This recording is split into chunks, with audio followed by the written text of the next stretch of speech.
There's a. Oh, there we go. There was a caution thing. I think we're live. We're live. All right. Yeah, we're good. Okay. Sweet. Happy Friday. Happy Friday. We made it. Oh, gosh. All right. Day 2 opening session of TIA. Let's go. Is this your first one? My first TIA? Yeah. No, my third TIA. Really? Actually. Oh, yeah, because you were with S-Works, Yes, right? exactly. So tell us who you are, what you do, the whole thing. Yeah, so Mia Mazal, co-founder here at Talento. I offer talent management and nearshore solutions along with AI and BI now. We were able to recently merge with a team of developers, so being able to look at problems more holistically. There you go. So AI, nearshoring. So, yeah.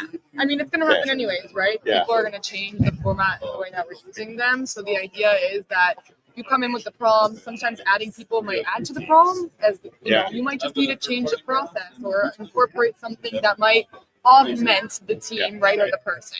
So the idea is that that's going to happen either way. AI is going to happen nonetheless. So if I can use that as a solution to complement the people, then I'm using it, well, you know, in my, I guess in my direction as opposed Sure. to against. So that's 2 points there. I feel like 5 years ago, so we entered the market about 6.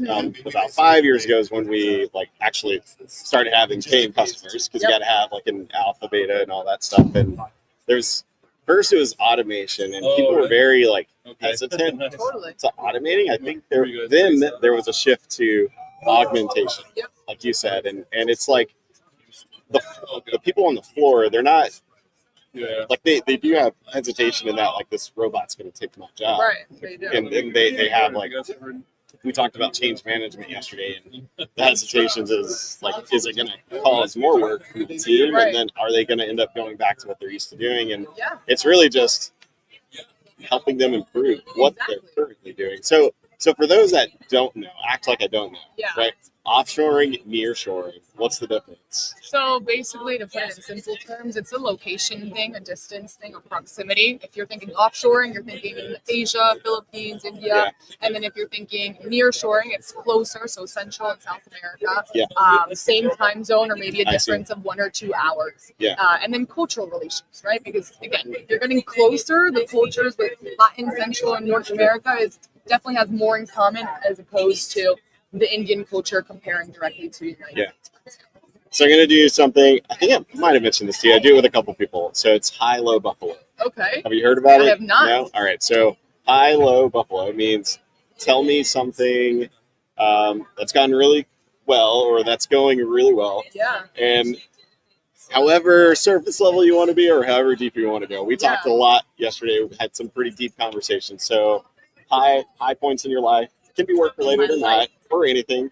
Work spills over to life, so then low, something not going so well, Okay. and then something unique, buffalo.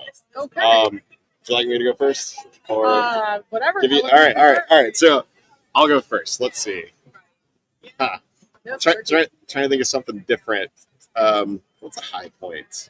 For life, right? Okay, so we streamed this live yesterday, Uh-huh. and my kid and my wife watched it on YouTube, Oh, and they commented on it. So I was like, That's a high. "It's pretty nice." Yeah. After, I love so that. here, I'll probably say the low is probably paired into that. Well, the high, she took a picture of him watching it, Yeah. so it's pretty Oh, cool to that's see him. adorable. Yeah. So the low part, I think.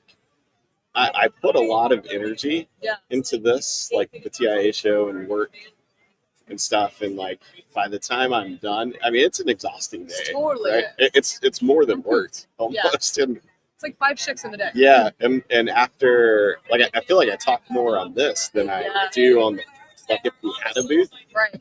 because I'm not I can rotate out with whoever else is talking to me. So the low point, I was a little short and abrupt. Yeah, with my family, and I just hate that. But it is a difference about quality and quantity, right? If you're walking around the show the whole time and meeting all these people, but you're meeting them for 5 seconds versus you got to make an intimate space with maybe only 10 people, but you really met those people, and they're all going to leave with that connection with you as well.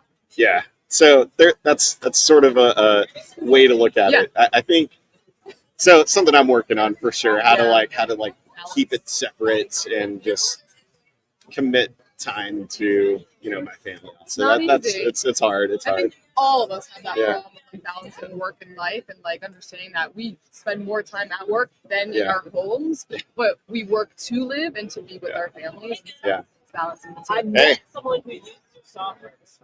Oh, logistically or cargo chief?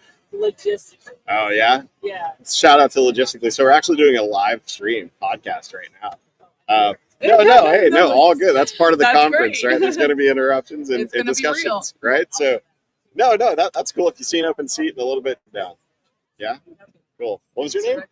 Megan. I'm Chris. Nice to meet you. Yep. That's how it happens. So, I think Cool. somebody walked in yesterday inside of the booth. Just in the middle. Yeah. I almost did the same thing, I'll be honest. I saw like 5 of you guys. I'm like, hey, oh, never mind. Yeah. We'll brand it a little better, but yeah, we partnered with Logistically on this Awesome. one. So they had the space. We were like, hey, let's put this podcast together in a couple days. Yeah. Yeah. He's not here though. Okay. No, they didn't make it. So I was shout like, out. hey, instead of wasting the booth space, Yeah. we'll just do something to promote Double the brand. partnership somehow. Might as well. So the unique thing, Buffalo. I think, yeah. Huh. It's a tough one. Okay, here we go. So I used to be really heavy. Like I was like 305 pounds Wow. or something, like a year and a half ago. And then that name on the screen right there, that's really what Get helps Fright me. to it. Very cool. No, it was Jesus. Oh, I missed it. I'm looking Yeah. at Get Fright to Oh It. yeah, that guy.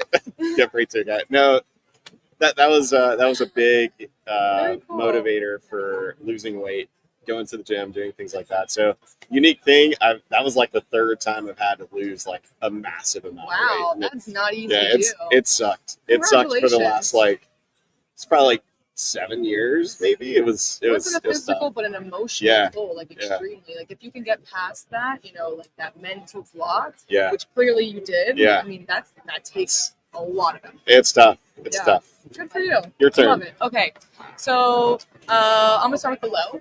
The low is that I was really comfortable, I would say, like wrapping up 2024 and starting January 2025, where I wasn't really like looking for change or like receptive to change. And so when I got a call where S-Works was gonna potentially change, I basically shut down and I just could not handle it. And it took me like about a week to process that and to kind of come back.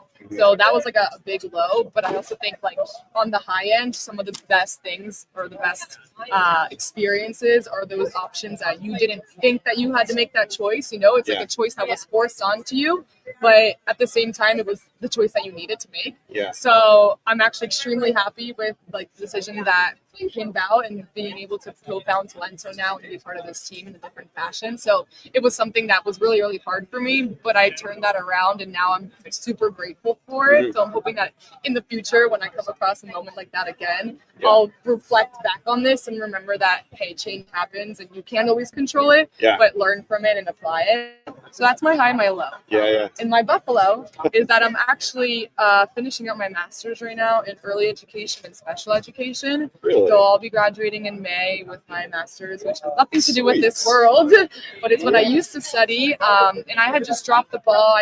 I did like a leave of absence after I finished my classes because I had focused on nearshoring so much. Yeah. Then I decided at the end of last year to go back in and just finish the presentation. So Yeah. I just got approved this past weekend. I have to do the formal presentation in the coming weeks, but in June I'll be able to breathe again. But yeah, this is something that I guess a lot of people don't know about me, but it's what I've been doing in my free time. So education. Yeah, special education. okay. So kids with severe needs from 3 to 10 years old, Yeah. whether it's like autism or something, a diagnosis that I can't even name because it's so intense, and all kinds of behaviors. I used to have a 2-year-old that could multiply, like without exaggeration, and a 10-year-old in diapers that would punch me all the time. Like it was very extreme. Yeah. Yeah. Do you have a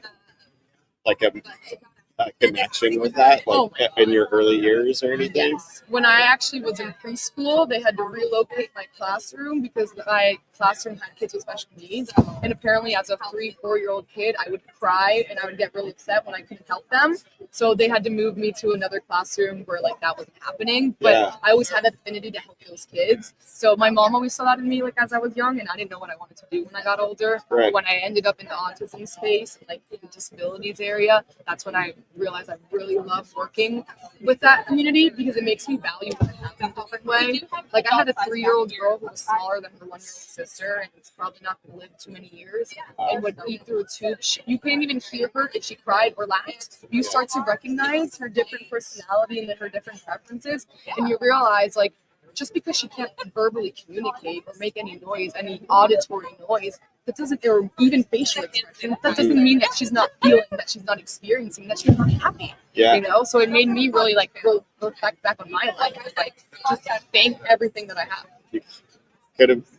I was listening to something on the way in from Houston. I think it was Dr. Ben Carson. They were like homeless for a while in Detroit, I believe, and like they were poor. They never had a nickel to like, yeah, at school they would say like, hey, we're having popcorn, make sure you bring a nickel. And he was just describing and explaining like the silver bags of the silver popcorn cover, and it smelled so good, but we never had a nickel to spare. And it's like, in like his goal, like he wasn't always like the brightest early on until like he studied rocks and stuff, and then like all of a sudden in science class, their teacher asked, "Does anyone know what this rock is?" And he was the one who never raised their hand, and so when he raised his hand, the other kids were snickering like, "Oh, this is gonna be good! I can't wait to hear what Ben has to say." And it was right. It was right. And then so from then on, like he really read a lot of books. But the thing that he was talking about was like somebody's always got it worse. Yeah. And which I mean I can't imagine. I can't imagine as a kid. It's hard to think of that. But like as an adult, so many other things could have happened. Like even in my life, like I didn't. We were poverty, right? Like I mean, we didn't have a lot of money. We're hand-me-down clothes and stuff. And I think like as a kid, it creates through my life. I think when I got around like 4th grade, I felt embarrassed a lot. I'm gonna start crying. That's all right. It's only 11:27. I'm gonna start crying. So that's gonna take me to another thing. But yeah, and it's and you have like it's like this embarrassing moment, and my dad would tell me, "Mijo, like don't worry, son. Like don't be embarrassed. Why are you embarrassed?" And then gosh, I think back and like it's almost not normal for a kid to feel like that. I think have to be forced in those situations because I feel like there's probably more people that have those stories than we know. Oh, for sure. They just don't open up, and how much more healing can it give somebody if people do open up about what they struggled through? Well, that's what you said too. There's always going to be someone that has it worse, but that doesn't make my situation any better. You know what I mean? Yeah. So comparing it to that, maybe my neighbor was rich, but that girl still struggled because her mom wouldn't give her X, Y, and Z. Whatever. We each have our own situations. So it's just understanding that it's okay to have feelings. Yeah. It's okay to feel hurt. And especially as a kid, when all we're looking for is human connection. That's the role of a human, especially a child who also needs security and safety and validation. So I don't know. I think that it's a hard journey, but I think a lot of us experience it just in different fashions. Yeah. I had Charlie with CS Recruiting on yesterday, and I had her on, I think it was like episode 3 or 4, a long time ago, like 2 years ago. And she said, and this thing sticks with me all the time, like, it's okay to be angry in this industry, like around logistics, and that's acceptable, but crying isn't, and like that sucks. Like, and they're both emotions, and crying can be a bigger range than just than anger. Anger is a very direct emotion, and I feel like there's a lot of people that just box in. We do, and it's. And, I mean, when you think of this industry, it's relationships. Exactly. Sure, it's relationships. You still got to have a product, still got to have a problem that you're solving. But it's those things can really create stronger bonds. And what I know with this this world is that, at least in this room, like relationships carry forever. 1000%. I mean, like let's put it in a clear example. You know, we just met, right? Yeah. And we had a conversation yesterday, and it was in passing, and it was brief. But now I'm leaving here, and I feel like I really know who you are. Like I have a connection with you on a deeper level. Like that's something that 15 minutes created. You know, like the importance of these events and moments like this. Yeah, it's like Greg who sat down earlier. He's Yes. a jolly fellow. So I'm gonna wrap up here with I got Matt coming in a second. Matt, if you want to come take a seat, brother. I'll swap out. So last thing I want to ask. So Yeah. the big problem that it's Talento. Hello. Did I say that right? Yes, Talento. Okay. The big problem that Talento solves is Talent management and finding the right people that are going to stick with your team for a long time. and why? Why? Well, because we'll make it more effective, more cost effective as well, but also like tailored to. Like we do go kind of above and beyond in personalizing. So like let's say you need tracking and tracing, but you don't have time for a full-time tracking and tracing person. What other skills or abilities can I combine in there to maximize the time in the employee and also start to build that growth path for the company and for the person? Yeah. So that's something that takes a lot of time, but we'll invest that in the beginning to make the right match. So you have that long-term relationship as opposed to just throwing people in a chair and here's 5 people and yeah, you want tracking and tracing? Cool. They do that on paper. Like that's not the way it works. Yeah. The throw body model. Yes. It's, Bodies in chairs. Yeah. No. All Exactly. right. So we're gonna wrap up here with Thank you so everyone much, gets Chris. beef jerky. Woo! Somebody stole the other beef jerky, Okay. so I guess you only got 2 choices. I'd recommend this one. Is that spicy? It's sweet, spicy, jalapeno honey. All right, let's try it. All right, here you go, I'm Matt. a little scared. I think it's a great move. We're all brokers, so just grab one.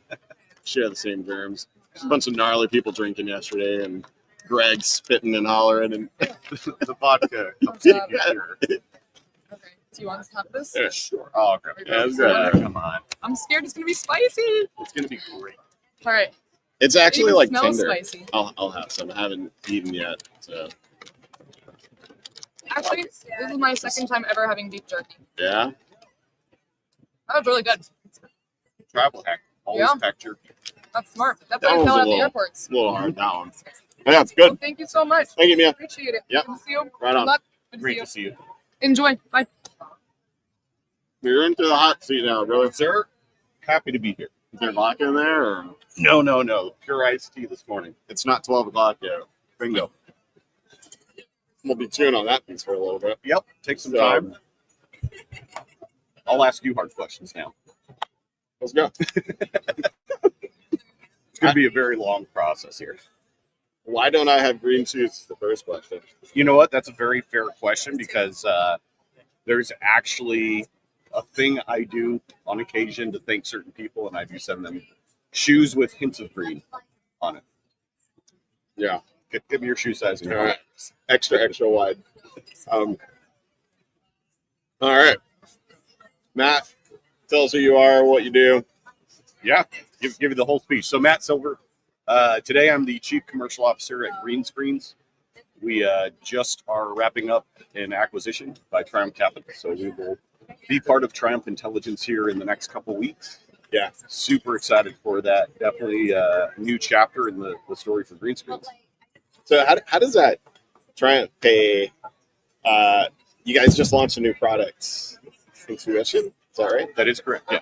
So, can you share any details on like how that's working, or? Yeah, so our customers, Green Screen's been around about 4 years now, servicing the spot market, full truckload, van, flatbed, reefer, making predictions, doing it highly, highly accurate, market model, plus an individualized model for each of our brokerage clients.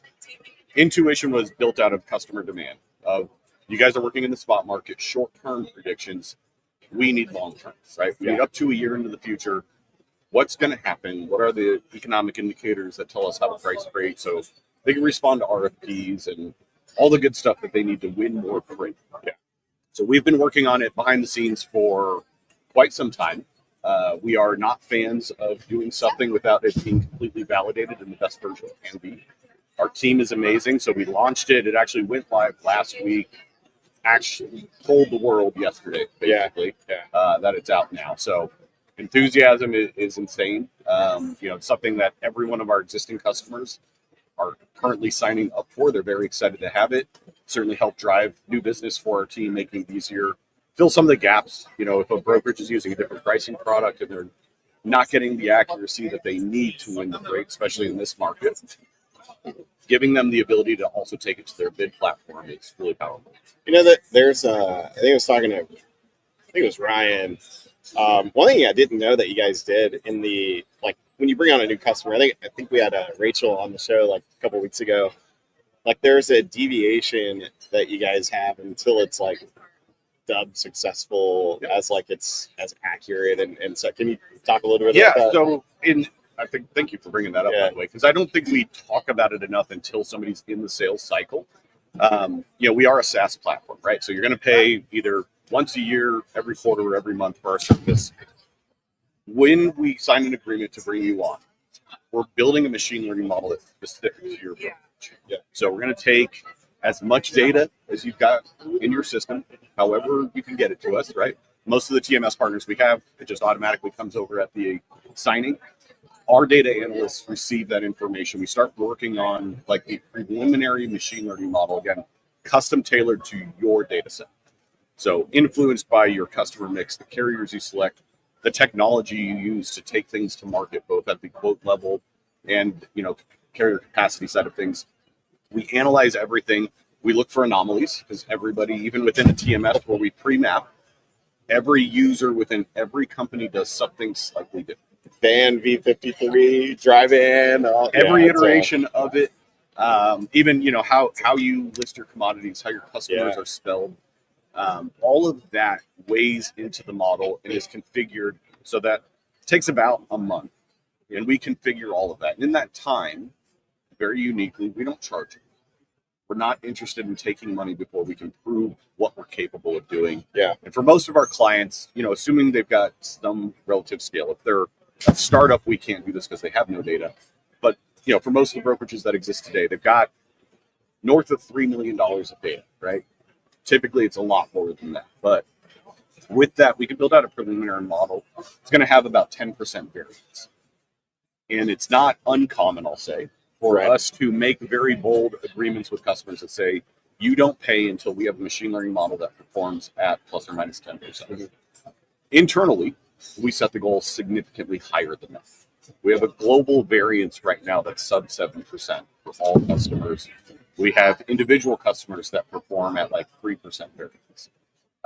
But again, we set it up at the very get-go. You're going to work with our data science team. You're going to work with our customer service team. We're going to get your data cleaned up and in a place where it's consumable for ongoing success. And that allows us to then start the business relationship. You become a paying customer. We're retraining and redeploying each of those models every day.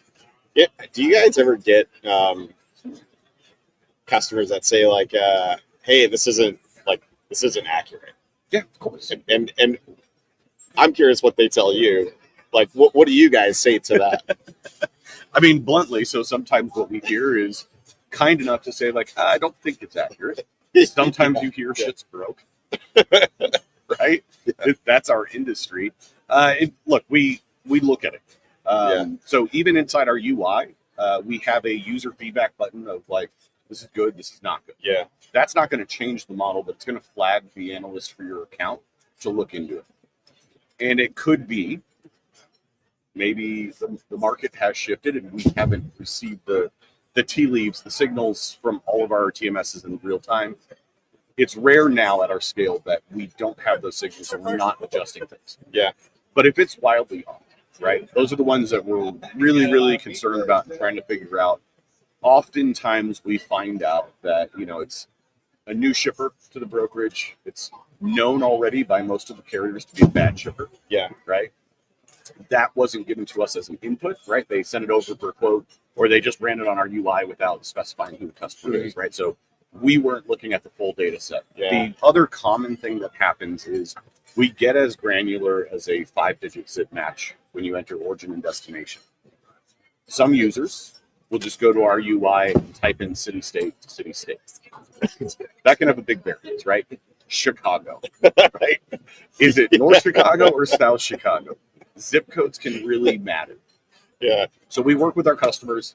We don't charge for customer support, so that's we have a lot of unique things that we do, but that's a big one, and we want to be successful with you. And if it feels like shit's broke or this isn't working, let's dive in and find out how. Yeah, there's probably their intended use case changed or something like that. That's an interesting one. We'll come back to, but that question we get as well, and we're typically like, compared to what, and it's Gut feel. yeah, okay, plus or minus 200. I and- move this lane all the time. Yeah. I know better. It's like, well, you're also overpaying every Yeah. time.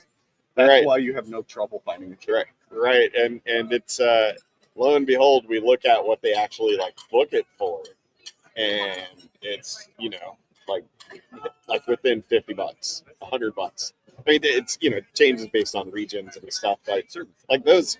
So the other side,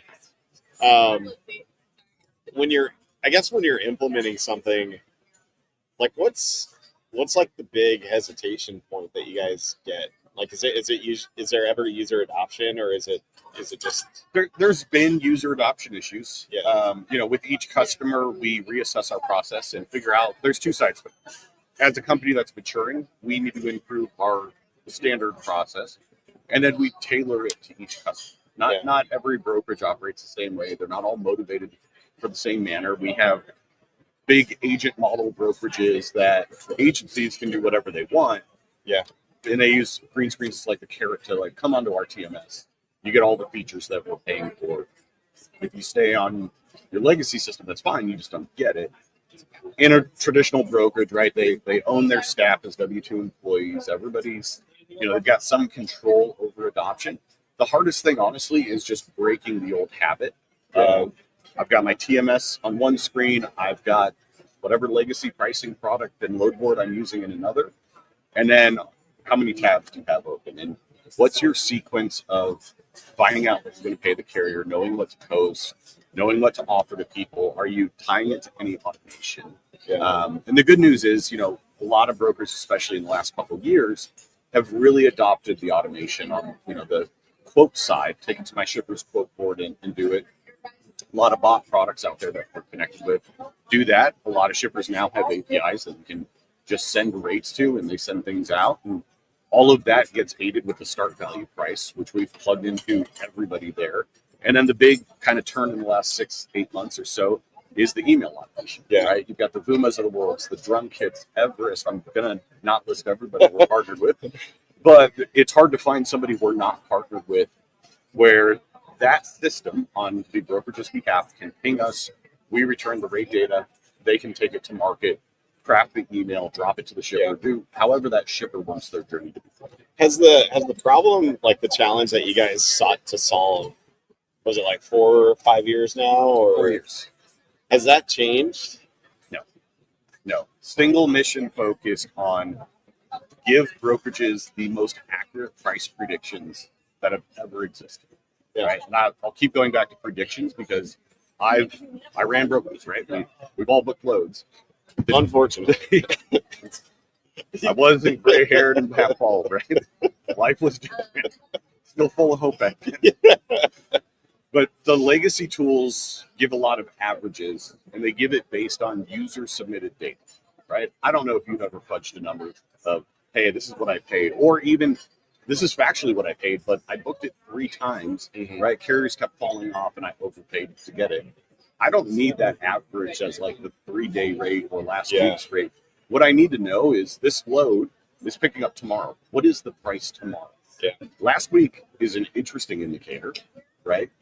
But look, let's pick on the stock market right now, right? Like, we can look at last week's indications to have some idea of what's going to happen. We can look at last month, last year to try to get the direction of the stock. That's helpful. But if there was a tool that actually told you and had single digit variance again for its success of this is the price of the stock in 2 days, you and I wouldn't sit here be doing freight, right? We would be living the good life at the country club. Golfing, sitting in the lazy river. I will take some laps on that lazy river. So I want to, we talked briefly as we were prepping for this, your brand. Everyone knows you. Green Screens or Matt Silver? Matt Silver, the man with the beard. Yes. Biggest beard in town, next to Robert Bain, maybe. I don't know. Are you guys in competition or? Not him. Let's call out Ryan Schreiber. Yeah. Yeah. Schreiber claims to have the best beard in town. Yeah. I will always challenge him on it. And actually, we were playing golf at another TIA event, and we were having closest to the pin challenge. Loser was going to have to post on LinkedIn, tagging the other person that they have the best beard. And unfortunately, while I was closer, we were both technically off the green. So I will get him. Yeah. This post will be like this my flag on the moon. Yeah. I've done it. I've gotten him to back down. Yeah. So, what motivates you today? Green screens, 4 years, and then prior to that, Book and Parade, or so prior to Green Screens, so I've been at Green Screens 2.5 years. I came in just before our Series A. Yeah. So we raised, I'll say a modest $5 million. Right, $5 million is not a small amount of money, but in the freight tech world, it's enough to get it done. Most of our competitors are raising, 5 to 10x that in debt just to try to get to market. Yeah. We got there with significantly less with a really great team. Before that, I was part of Trucker Tools. So joined that company pre-ASG acquisition, helped build and scale. I famously told Prasad, I'll be the janitor, I'll lead whatever you need. I'm happy to help. I'm excited by it. Yeah. And lo and behold, I did almost all of those things. Yeah. A little drywall work on the side to make the office pretty, but every little piece moves the company along. So very happy that we got to exit that business before I came here. Prior to that, I was partnered into a few brokerages, running around the Phoenix area, and then I actually got my start with Global Trans many, many years ago. Many loads ago. Many fall-offs and toe news ago. Yeah. So, to that, what motivates you to keep, I don't know, is it innovating, pioneering? Is it just was there any of your upbringing, your childhood that? So this is perfect timing, right? Yeah. I'm usually very secretive with my family. Yeah. There's 5 children in our family. We're all at various levels of our lives doing different things. My parents have always been incredibly supportive, but my dad famously will tell me, I don't know where you get this startup life mentality from, right? He worked in a cubicle his entire career. Yeah. Played it safe his entire life, never gambles. I am the polar opposite of constantly looking for something new. My motivation, to your first question, I am just enthralled with the direction of the industry and where it's going. And for many years, right, I worked in it and I hated everything. Everything was a pain in the butt. I wished we could do better. And over time, I realized, if you actually want change, you need to be part of change. Yeah. And it was, one of those aha moments in life. I start being more inclusive, being more open to opportunity, and then fortunately navigating to companies that have given me a very long leash to be creative. And, I'll point to Prasad at Trucker Tools, right? There was no script to follow. He told me everything they did that had not worked.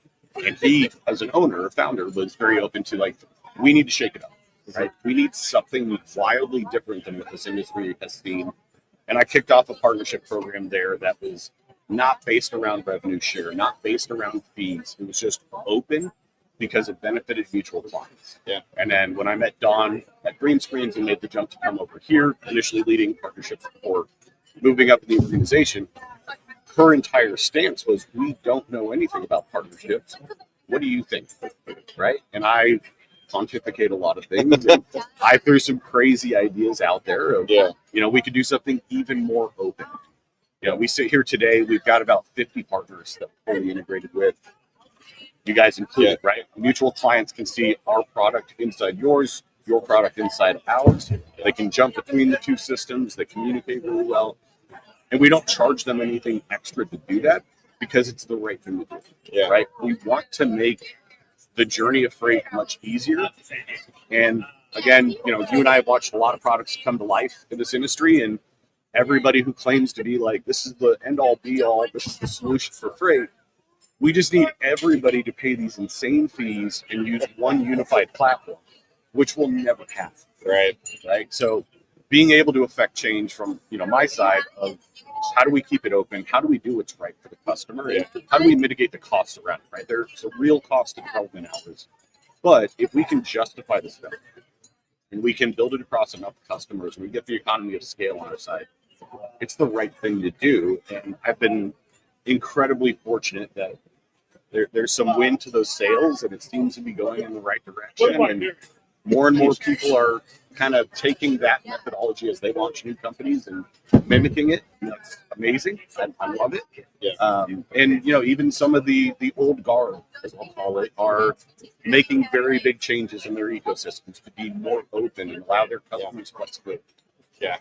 It's I think there's like looking ahead, and we talked about this after I think it was the Thai Summit or something. Like, there's more, I think, companies wanting like an ecosystem, like a partnership ecosystem, because they've already built trust with you, they've already built trust with us, with the TMS, and then they're like, I think the last 5 deals we've closed, probably they were like, hey, we looked you guys up on our integration list with our TMS, and we saw you do this, and you also integrate with them. So, hey, what do you do? Yeah. And then they close the next day. Like, talk about a short sell cycle. Oh, it's incredible. It's insane. And I think the hard for us, like we sort of evolved into like, not how quick can we deliver time to value, but how quick can we show that, like you said, like prove that it is successful, that it does work. And like, then what's the outcome? Like, what is the environment like now after it has been successful for a month or 2 months or whatever? So it's different than when we first went to market. And we were trying to figure out pricing for we had some fucking seat-based pricing, and it was. Thank you for not doing that. Yeah, it was. The challenge is like the only thing that brokers knew was and it did capacity, it did pricing and RFPs, and that's all they knew. Right? It was that or Bill, who sits over there and prices everything. Yeah, puts his finger in the wind and it changed to like, the problem with that when we did seat-based pricing, people looked at us like a load board. They looked at us they compared it to like the other rating tool that they were using because we priced it like that. Right. And so I think like that's evolved now to where we even did a thing called transaction plans, and that was a fucking nightmare. Like, I think brokers just a lot of accounting. Yeah, it costs. Yeah, and they like control and want to know what their budget is, and so that way they can make sure that it's paid. Look, it's no different than your personal life. Like how you run your business, how you run your personal life. If you can cost and control your cost, that's amazing. I also, I've in my brokerage life, I've used most of these tools that are sitting around us here, right? I've paid for API overages. I've paid for extra seats mid-contract. I've broken the system and had to financially pay for it. And once again, the opportunity to be able to affect the change, well, let's stop doing it, right? Let's actually incentivize our customers to use the living shit out of the system because they can, and it's good for them, and they should be able to, right? There shouldn't be restrictions on how many loads I can post, how many times can I hit an API? Like, it's insane to me that there's still companies charging per API call on things. Yeah, that's not right. It limits like what they like. Now you put up like a barrier to like, oh well, let's not go over 25,000 because for that next bucket's expensive. Yeah, and so not only do you encourage your customers not to use the product, but you encourage them to do the things you don't want them to be doing, which is like store all of this data themselves. And you try to dissect things, but now they're sitting on latent data, right? That's not true. And then they're going to look at it as like, well, it didn't work, and we got it from you. It's your fault. I had a boss who said, it was at Robinson, and he was like, I was like, man, I tried to click this, and he was like, sounds like user error to me. And I'm like, no, I promise you it's not. I'm telling you. He's like, nope, I think it's user error. Lo and behold, it was not user error. It was $6 billion TMS. So there we go. That's my hat to that. So we have somebody else. Let me see who's coming. I got another thing to ask you though. Oh, I think it's Mike. Michael at Highway should be around here somewhere. It's back there. I might have to go grab it in a second. But Mario, Hi, Mario. Hi. man. We're doing a live podcast right now. Really? You want to sit down? Oh, yeah. All right. Really? We got Hey. Mario fast Hello, everybody. stops in over here. So I'm asking you the last question here. We talked about this with another customer, and logistically also. Is like AI. I was trying to not talk about AI, but I kind of have to. Is it? Let's address the other. Are we hitting a ceiling? You think in brokerage? Absolutely no. And why? So look, and why? Follow up question. Yeah. So how much time do we have? So look, we're in an environment where everybody suddenly is an AI expert. Everybody knows everything, and we all have ChatGPT or Gemini on our phones and our laptops, and we're trying to do interesting things with it. And AI is not here to steal your job. AI will not replace you as a person. It will, however, right, man with machine, will be dominant. We have brokerages, if you apply AI in the right fashion, and I want to just drive that home. There's a lot of new companies that have AI. It's neat, right? Good buzzword, raises a lot of money. It's fascinating, but it has to be part of a workflow that makes life better, makes the transaction easier, both to the carrier, the shipper, and the brokerage, right? A lot of brokerages are trying to do something with AI. They don't know what it is. Maybe it's voice AI. Maybe it's automating checkbox. Maybe it's X, Y, or Z. There's a million different ways to do it. But at its core, and with all the companies that are starting up, there's going to be consolidation within that. There's going to be some companies that just unfortunately don't make it because they don't land on the right thing. And unfortunately, there's a lot of these new AI companies in our space that don't have logistics backgrounds. Yeah. Right. They're trying to get some of the industry experts to come on board. But ultimately, it'll end up with most of the tools you use today will have an element of AI to do something. We use it on our market model because there's a lot of data, right? So using AI to consolidate that data very quickly, present price, also look at density of information in that lane, realize I can't overexpose one customer's data set. I can't do X, Y, and Z. So I'm going to look at similar market models, markets that perform very similarly. And faster than a human could type things in and put all of this into their head and then spit out a price, in a fraction of a second via an API call, the answer is sitting in front of you. Yeah, right. It's well founded, it's documented, it's also measuring itself constantly against actual bookings to then figure out where could I, as the AI, where could I have been better? Should I have weighted something differently? Should I have grabbed this other data set? Should I have influenced it with X, Y, or Z? And it retrains and redeploys constantly. And that's like the AI side. For green screens, we dive deeper into the machine learning segment, which is like AI on steroids, right? Like AI can do simple things. We've all gone through phone trees. If you make a reservation on Google, their bot will call a restaurant and confirm your 7:15 dinner. That's good. It's simple. It's quality of life. That's great to have. But having something that's continuing to learn, continuing to self-correct, continuing to educate itself, and then tease information out of other data sets to make really valid predictions, that's going to take off significantly, right? We're a good example of it. Hi, Mario. You Good got to see you. some time A little there. bit. Yeah. We got too nerdy. So I'm gonna ask. Fuck, what was I gonna ask? Damn. It was something off of AI. It's like, can't remember. Good AI versus bad AI. Yeah, there we go. Are the robots going to eat us? Yeah. No, I think. So like, I know what it was. I feel like there are some TMS that just like some TMSs they're holding back their customers almost like because they don't have an API or any way to push real time information. They may, but maybe not with us, or Could be cost restricted. yeah, and it's like pushing a file is not real time.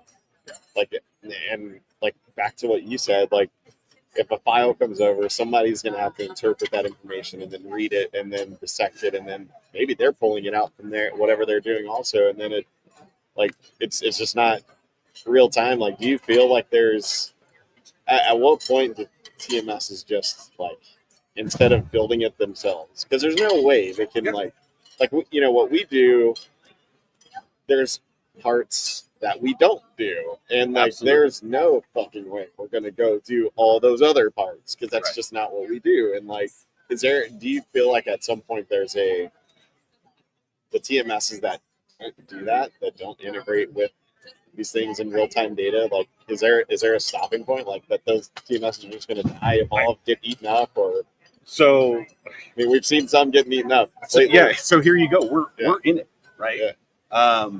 The TMS evolution in the last 10 years, looking around this room, right? Yeah. There's new ones left and right. There's big ones that are shrinking. There's small ones that are growing, and every version of that. And some get eaten up by competitors and consolidated. The ones that are not adapting to what customers want, which is the freedom of choice, right? Yeah. I want to take my data and I want to do this with it. And I just need my TMS to be a system of record instead of I need my TMS to be everywhere, right?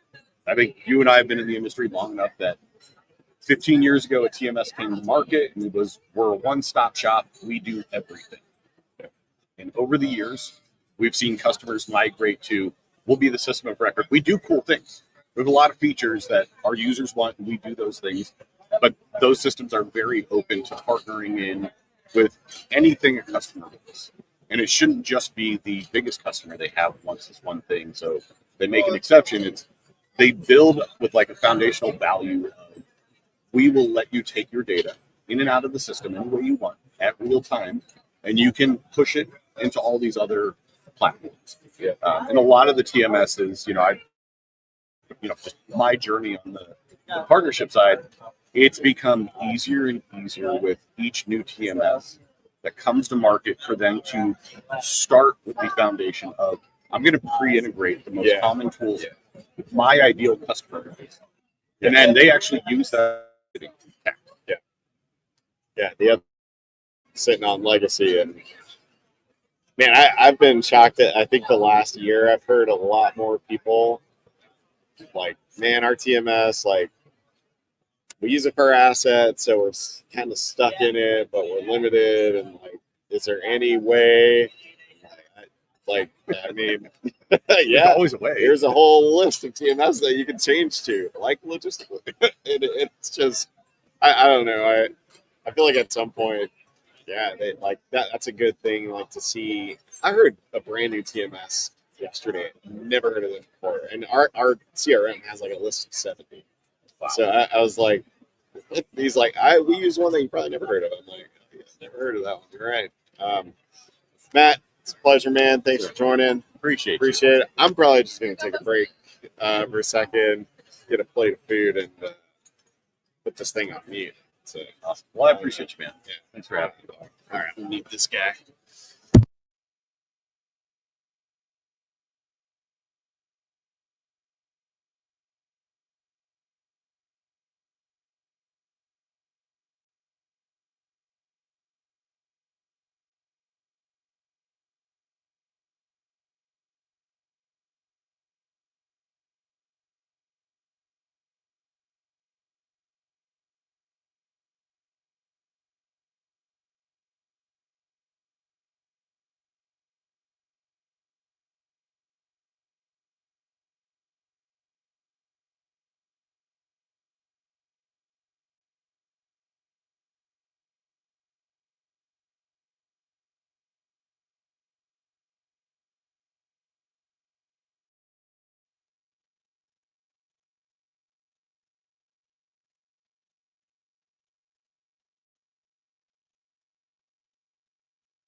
Live. A book. I'm gonna ask you something about that book. All right. All right. Yeah. Oh, right. There we are. Huh? Brand position and everything. I'm live. Yeah. My photog. Chad She's my hype crew. Silent. I love her. She's fun. I think I met Amanda at, it's like F3, I think. Arkansas. Amanda and I go back to 2009. Yeah. Maybe earlier. Dang. Yeah. I was I still don't in want college. to know. I don't want to know. Do not age me. I'm ageless. That's right. That's right. You're just a revenue engine. I'm a revenue engine. Yeah. I'm ageless. That's I'm the right. ageless revenue engine. That's right. So, Oh, shit, where was it gonna go? Oh yeah, so F3. I think the only good thing I caught out of there was COVID. I don't know if that's good or bad, but because it was in you the have middle to of watch nowhere. it. Might as well be at the F3. It was the middle of nowhere, Arkansas. It's like, damn, that sucks. I didn't go to that one. Yeah. My partner went to that one. Well, I think that was the only one I went to. We sent somebody else to the others. But anyhow, so we got Kara. Tell us who you are, what you do. yeah, I'm Kara Smith Brown. I'm the CEO and founder of Lead Coverage. We are the only go-to-market consultancy that specializes in freight. And I am the author of this Amazon best-selling book, as I look in your camera, Yeah. called The Revenue Engine. There she is. I saved one copy from this morning for now. So it's the last copy at There we go. ITA or TIA this year. Yeah. So we wrote the book on it. We do sales and marketing consulting, Yeah. HubSpot, Salesforce, Zoho, Pardot, all the things. What's your favorite passage from there? That's a very good. That is Yeah. that's a hard one. 250 pages. Let's my narrow friend. let's narrow it down from top 3. What's one of your favorite? Let's go. So I tell 3 funny stories. I tell the story about how I used stripper names to get truck drivers to open emails. So it was actually some Yeah, it was some of the Cargo cargo Chief chief story. Connection. Yeah, way back in the day. And then I tell the story about how I trapped my husband into marrying me, which I equate to a sales funnel using dating in Chicago in my 20s, which is legitimate. And then I tell the story about how I got fired from being Girl Scout cookie mom. Oh, And I use that as a metaphor for volume, velocity, and value in the funnel. Because it was the first year that Girl Scouts sold e-com. And essentially the other moms in the group didn't like that I wanted to sell all of the cookies e-com. And I was like, right. like that's not fair. Yeah, cheating. they didn't like that. They're like, you're supposed to stand outside of Walgreens or whatever, Walmart. And I was like, I have no interest in standing outside of Walmart ever in my life. Definitely not now. And also, like, I have worked in a warehouse. Like, I have picked, packed, and shipped as a human being. I don't need to do that in my 40s. Like, I'm good. Yeah. I went to college. I got an MBA. I'm not pick, pack, and shipping Yeah. Girl Scout boxes. And they didn't appreciate that. Yeah. placement. Why did they do that? I've thought about this. You know, I always say no. My wife is like, yeah, no, we get 1 or 2 boxes from our niece, or maybe another 2 from the store. But why is it? I mean, this I isn't don't know. like gambling. If I really think about it, if I really think about why the Girl Scouts don't do e-com specifically, it must be seasonality. Like, someone would have to hang on to the Girl Have Scout inventory? cookies Yeah. for 9 months of the year when they're not actively selling Girl Scout cookies, because they only sell them for 12 weeks. Yeah. They sell them in the first quarter of the year. So that means that someone has to hang on to the inventory for 9 months Yeah. and then spin up an e-com delivery for 3 months out of the year. So Yeah. I would imagine that it would just be cost prohibitive. And I think just historically, like culturally, you know, Maybe it's teaching pimping them. out small children to sell boxes of cookies. Yeah. It's like a pastime of like Americana. I don't know, Who, but who distributes those cookies, or like who's the producer? Who I don't makes those The cookies? real answer is that Like- it's a bakery. Yeah. Like they're made in America. I've never even thought about it. Yeah. Oh, there's a whole system behind it. Yeah, And then the moms are the ones that are actually doing all the work, right? So you see the cute little girl at the Free. Walgreens. Yeah. And you know how much money they make per box? it's all 100% profit. It is unbelievable.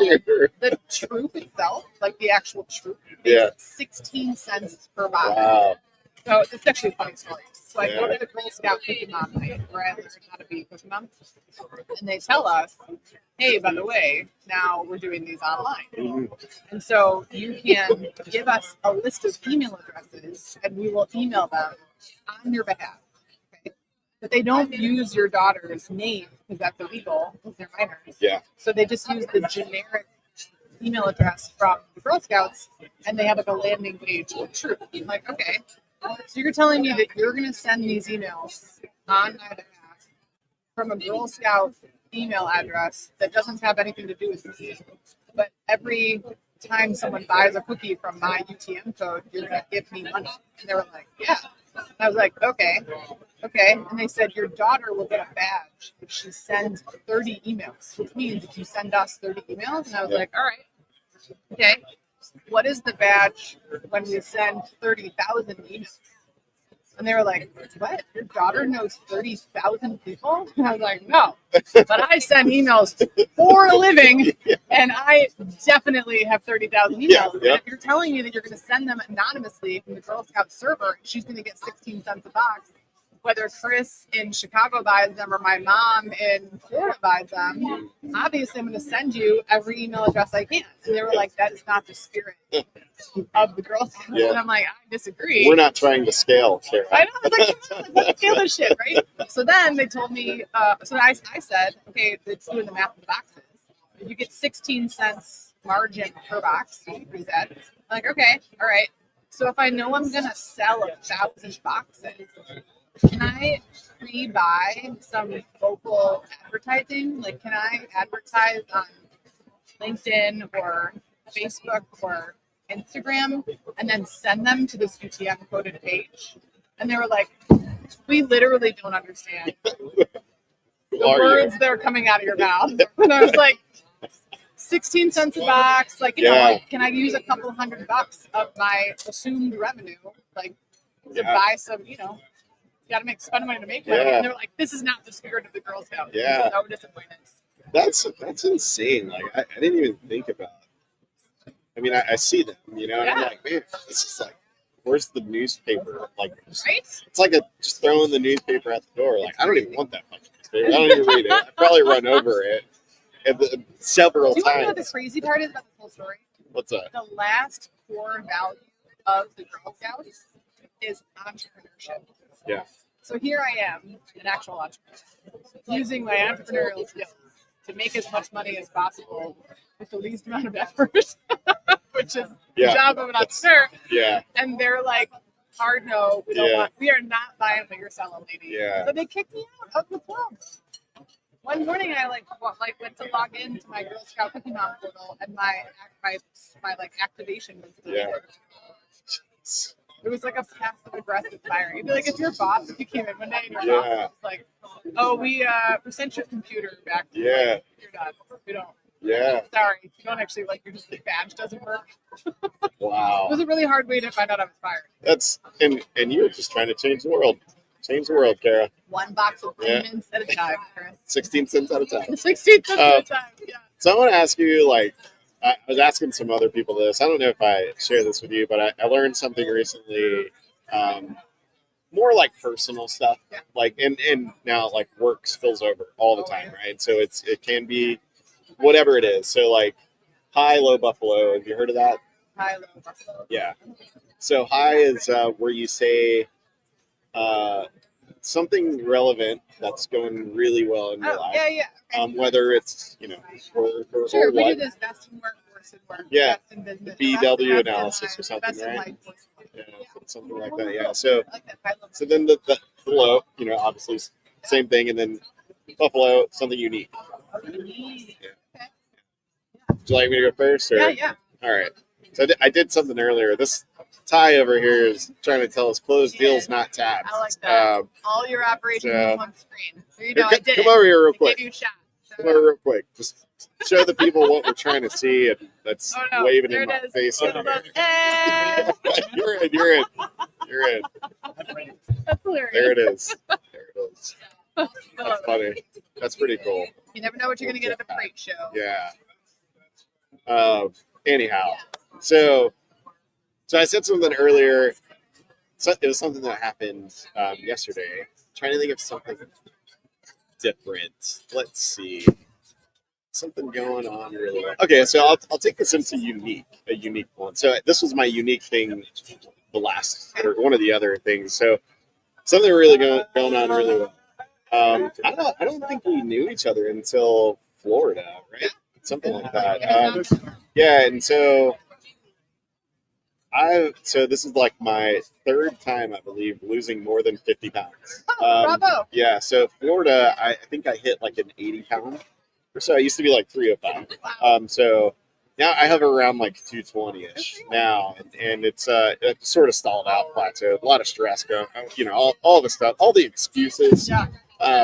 Just fucking get to it and hit the grind. But so I think that's the good thing about that is like I used to not be able to jump on the trampoline with my kid, Oh, I love and that was a Now you huge can. like I was like, what's the weight limit? Or like, man, there was even a ride I think at one of the TIA shows. It was like I had to sit in the back where the big boys sit. I was with all the big boys, and my shit still barely fit down, and I was like, Oh, I'm so proud of you. like, Girl. So proud of you. yeah. So I think like now the high is that like I feel like I'm in a like more of a sustainable Yeah, that's great. spot that I'm working out as part of my life now, my wife's life, Love it. and our kid. Like he knows what working out Don't go to is. the gym. Like it's well, I need to bring him to the gym. We don't have childcare at the gym, so we gotta find another one that does have that. But it's pretty cool to just see. I didn't grow up in that. I mean, my dad worked out a little bit, but I didn't live with him, so I'd see it occasionally. But it's just really cool to just have that back in my life. Awesome. And I've said this before. It's because of that thing on that screen and this screen. Yeah. That's why. That's the only reason why. That's great. Something low.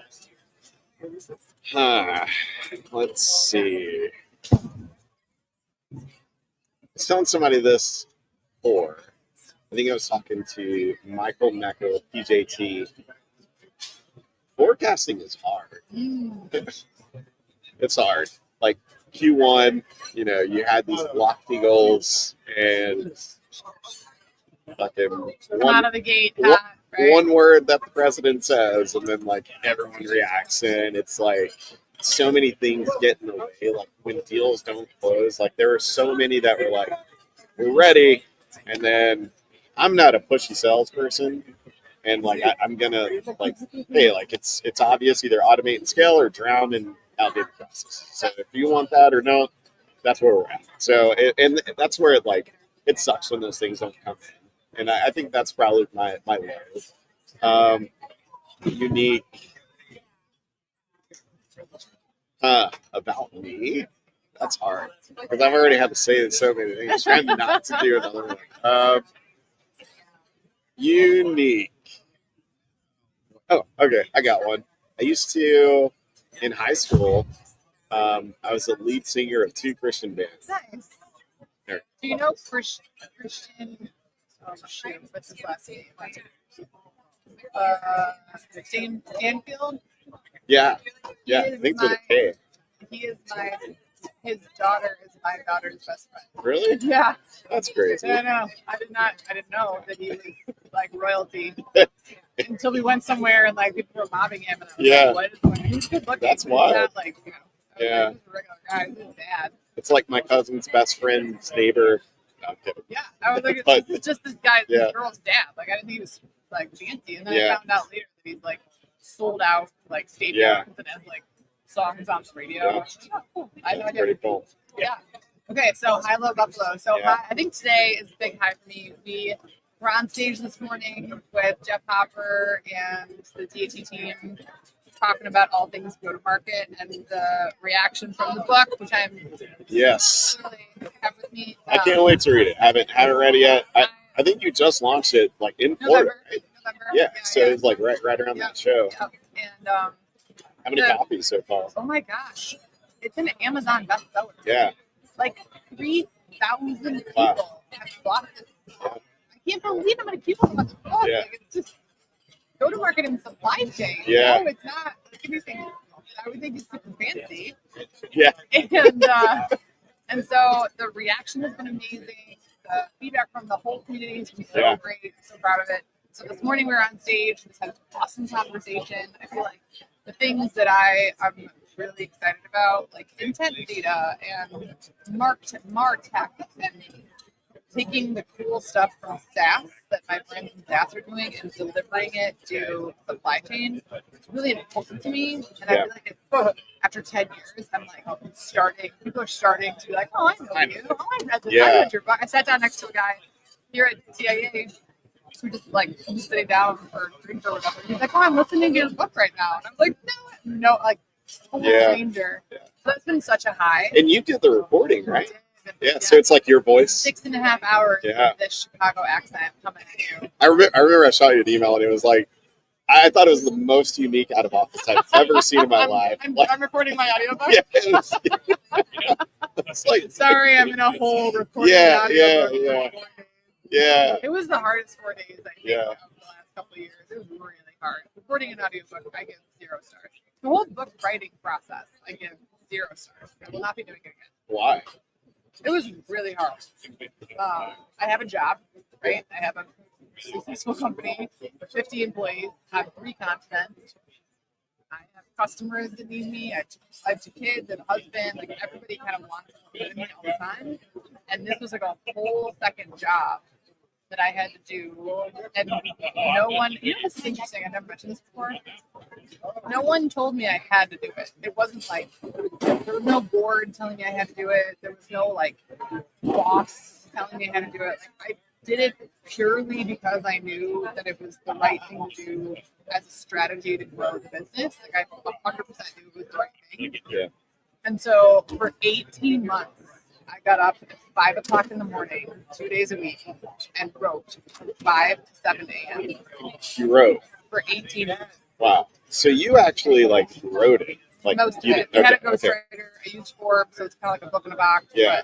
But yes, like you write it, and then the ghostwriter helps, and then all of the like content pieces are all mine. The framework is mine, right? Like, and then you write it, and then you have to have the graphics made for it, and then you have to source all of the source content, because I think there's 17 or 18 pieces of source material that we use.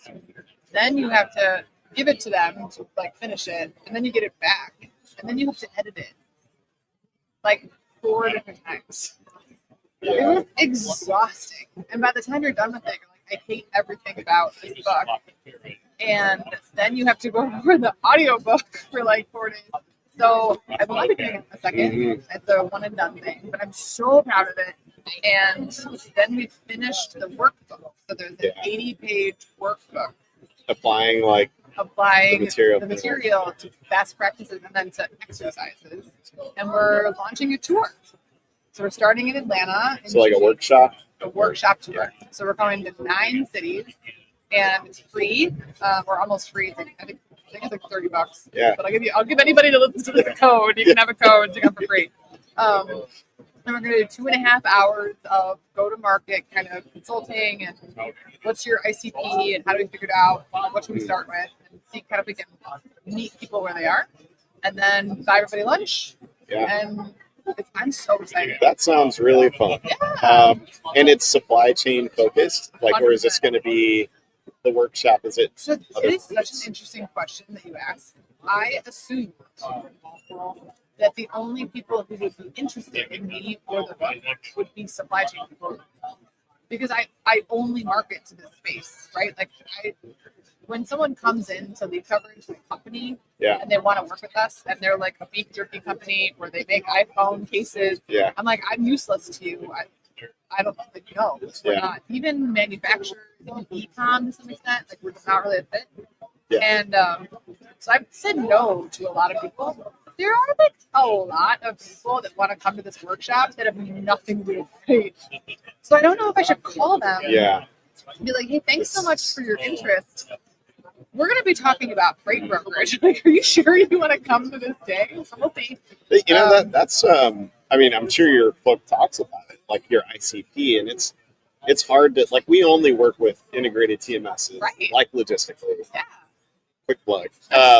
But it's because we get some people coming to us that are like, you know, they'll probably put other as their TMS Sure. because I don't know why, but I mean, we have a nice drop down for you, and, but they come and they're like, you know, we just want to use this platform, but I'm like, I know, But I our understand, ICP is really but I tight. have to Yeah.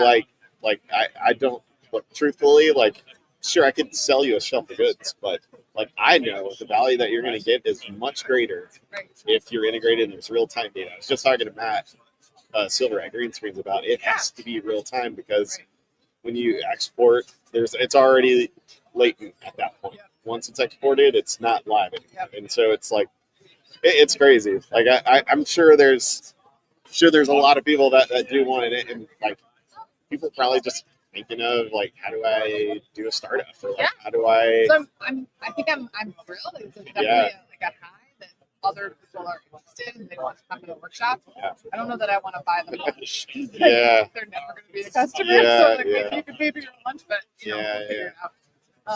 But yeah, it's really fun. So low. Oh man, I think a low is probably just how much money. Some of these t-shirts. I think about it a lot. I left Monday morning at 6:30 in the morning, not getting home until Friday after bedtime. It's a long week. We opened an office in the UK, which everyone's like, "Oh, that's amazing! That's so cool! You know, like that must be awesome." Like, yeah, But you're doing a 3-week trip there, right? with the kids, Yeah. But early in May, I'm going for a week at Oxford. I got an invitation to go to Oxford for a week, barefoot free. So I'll be in school for a week, and then I'm gonna stay next week to work.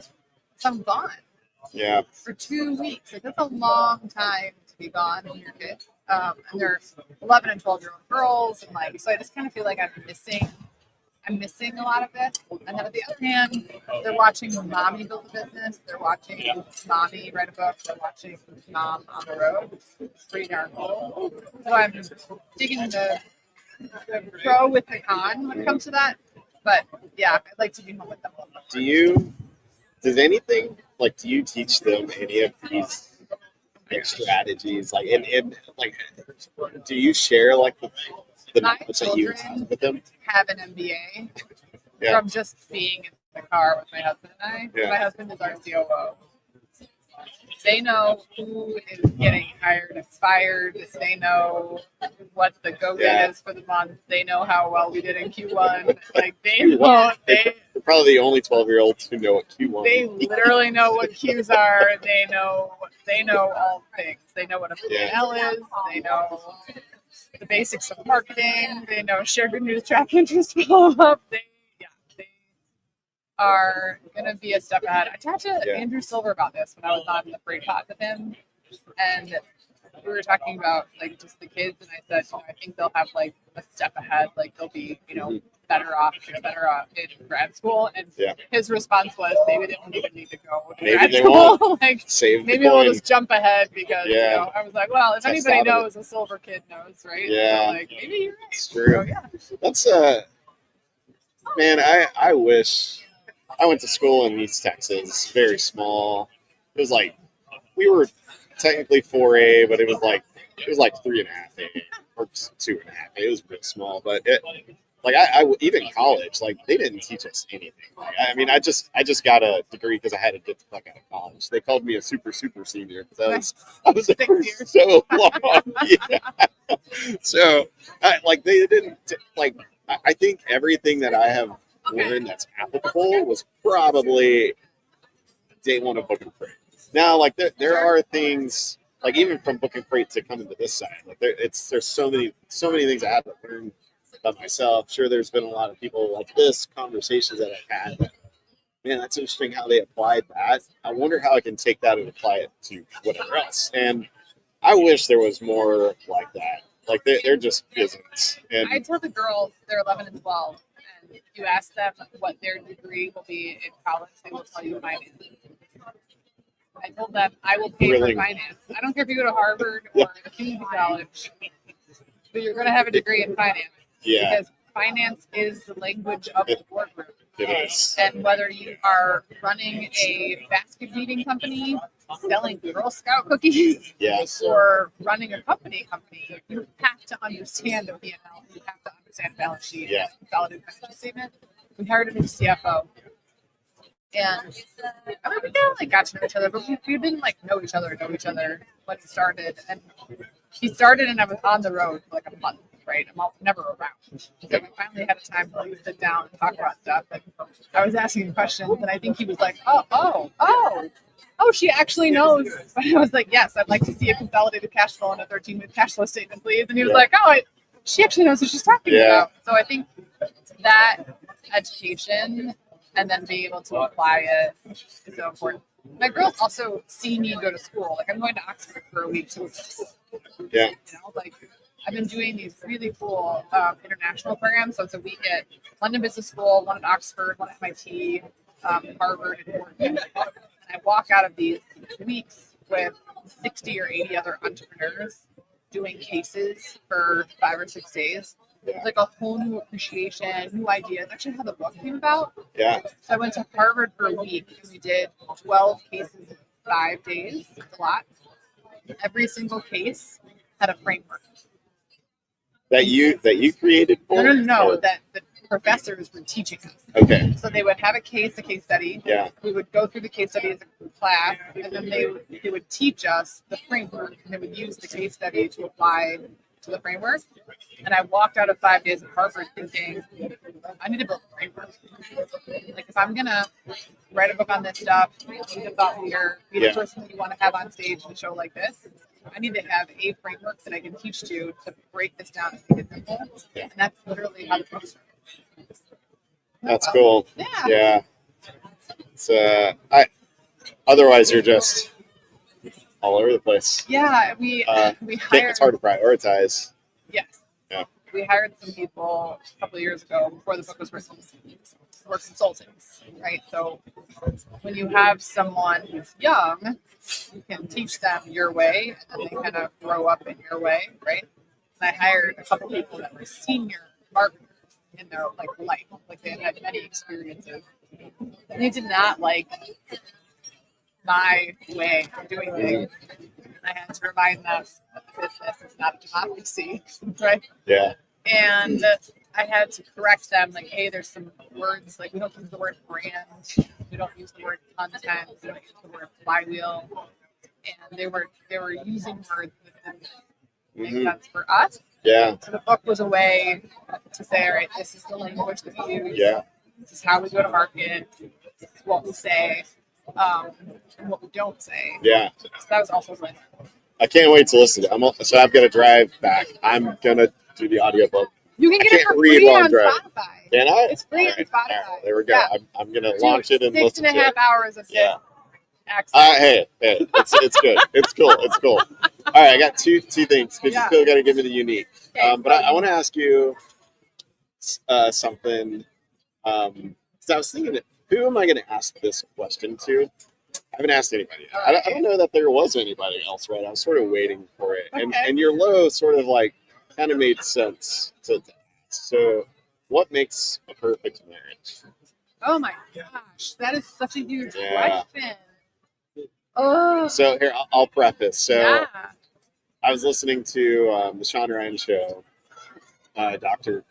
Ben Carson was on there. He said July is going to be 50 years of being married. Wow. And my wife and I think we're coming up on, was it 2025, 9 years. Yeah. Been together for 15 Okay. this year. And I mean, it's not like, 50 years. That's long. That's legit. long. Yeah, But 50 like, years is a little much. I mean, just like the things that we've gone through, deaths and the family, COVID, fucking gaining weight, losing weight, having a kid, a lot of things, job changes, like stress, like there's a lot that can really strain things. And I don't know. What about you? So How Eric and I can have we- been married. It'll be 15 years this September. Yeah, There's a funny story in the book about how I trapped him into marrying me. Yeah, It's really cute. He proved it. I think for us, it's just respect.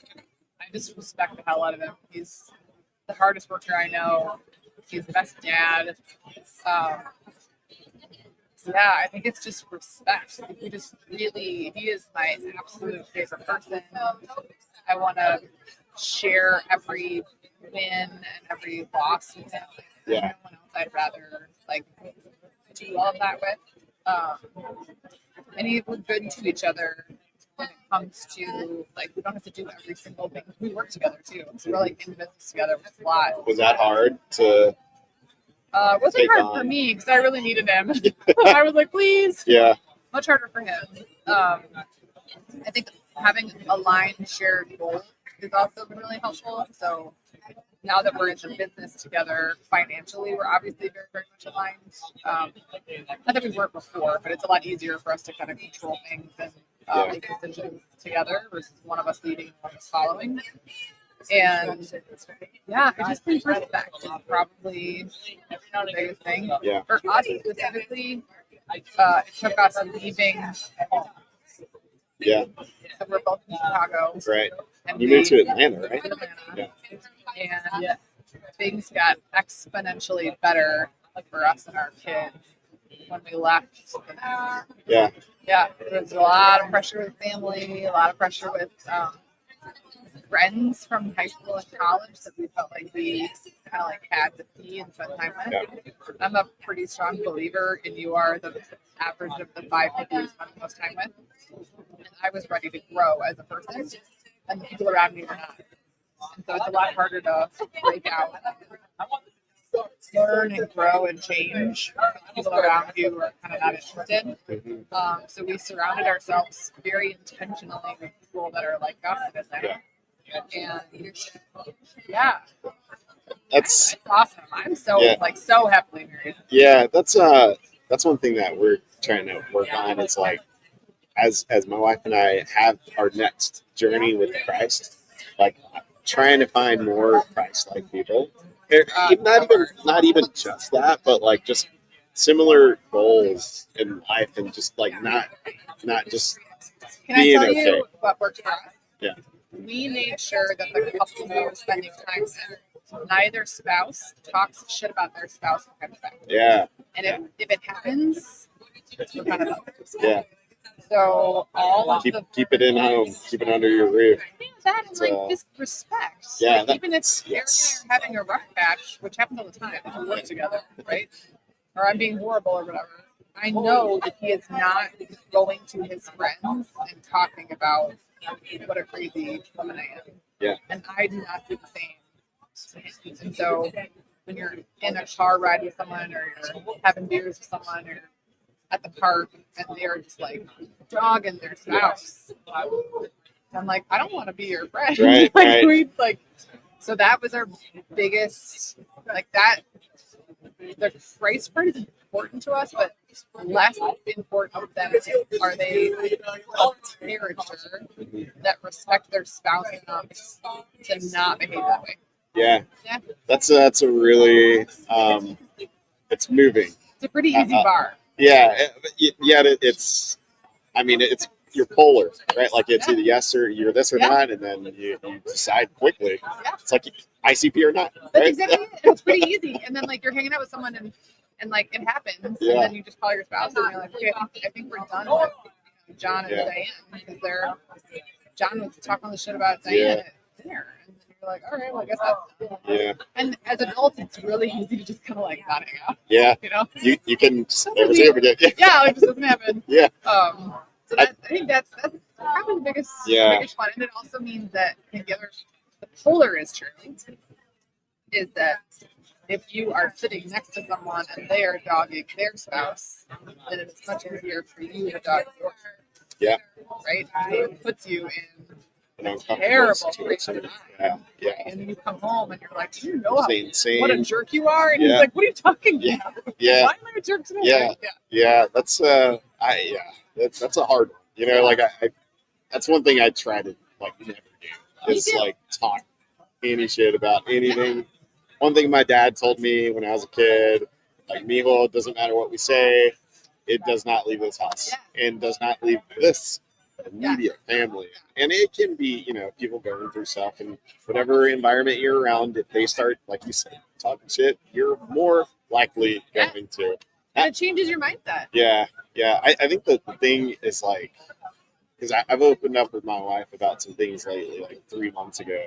I don't know if I shared this with you. I lost my grandmother, and that, like, unearthed a lot of buried memories and stuff. And I was just sharing some stuff, and I just, like, some of those things, it's like embarrassing, or it can be shameful. And my mentors are like, it's a path to healing. Yeah. And the more you say it, the easier it is to talk about stuff. And then I think for me, it's like, I don't want her to be disappointed. I don't want to disappoint. She's the only one I don't want to disappoint in this world. Right, earthly. Sure, there's Jesus, but that's different. So I think that's like as I'm growing. Good for you. That's such a good question. Last thing, as we wrap up, Unique, your Buffalo. Oh man, I don't know. Like, being an Amazon bestseller isn't enough for you, Chris. I gotta have something else. Jeez. Right. Unique. I'm super proud of what we're doing in the UK. We opened an office in Windsor, in London, and we have 2 teammates over there now, and we're closing deals over there. And I was very worried about it being like shiny object syndrome, that it would take me away from kind of the core of the business, but it is proving extremely valuable and the right move. You're always, as a CEO, you never really know if you're getting the right call. You're like, oh, I hope this works, right? And this is one that I think it really is going to work. So, last question there. Why UK for freight brokerage? It's not. So So it's different. Yeah, we serve the entire supply chain. Okay. So most of the UK clients are either robots or freight forwarders or specific to e-com. I see. So e-com in EMEA and e-com in the UK. My partner in the UK business is David Emerson, who is part of Seco Logistics, which is an international freight forwarder. So my corporate career was Echo, Seco, Geodis. So I've done brokerage, air freight, and then contract. Yeah. E-com. So this was kind of a natural progression to David, because David, when he left Seco, they sold to Greenbrier in 21. So he, exited essentially. He was looking for a solution for the companies that he was advising, and he basically called me. He calls me kiddo. I was the kiddo. He knew me in my 20s. Am I right? Yeah. Hey kiddo, like, I love what you're doing. Can you bring it to the UK? So he said yes. All right. Yeah. Amazing. So fun. All right, Kara, thank you so much. It's been a So pleasure. great. Yeah. We're done. All right, guys, we're Hey. taking a break till the next 5 o'clock session. Cheers.